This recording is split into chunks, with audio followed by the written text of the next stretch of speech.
ضيف الله العباد.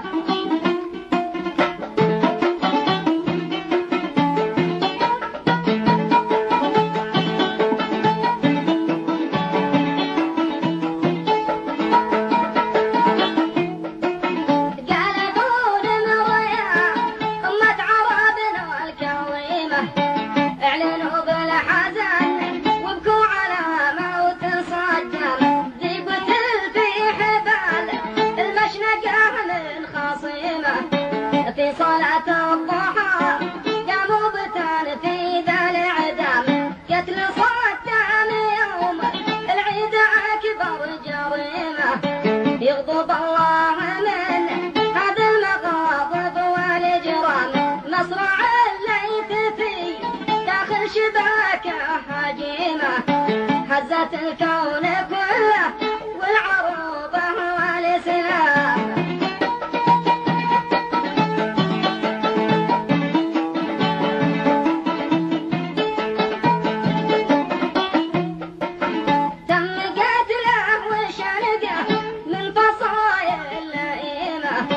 تحت إشراف أمريكي وعباد الأصنام، اغتيالها على الإسلام أكبر هزيمة، من قبل شلة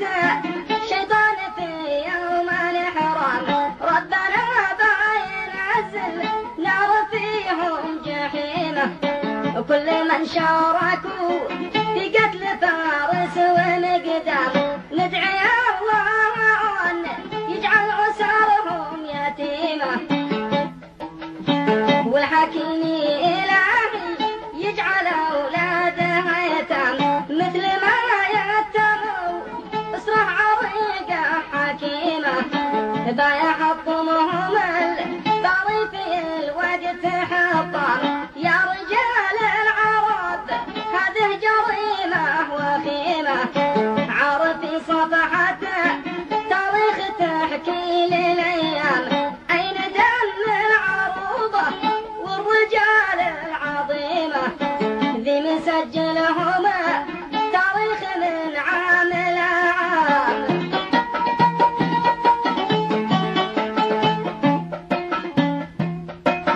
مثل خالد مع المختار مولى العزيمة، والمناضل صلاح الدين ذي حرر الشام، أين تلك السيوف القاطعة والصميمة،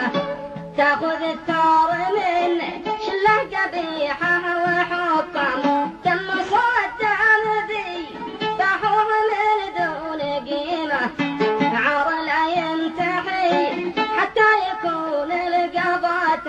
يا رجال العراق عطشي كرامة وشيمة،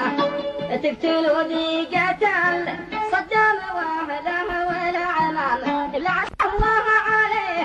من شعب خاين زعيمه، كل خاين جزاه الموت بالنار والسام.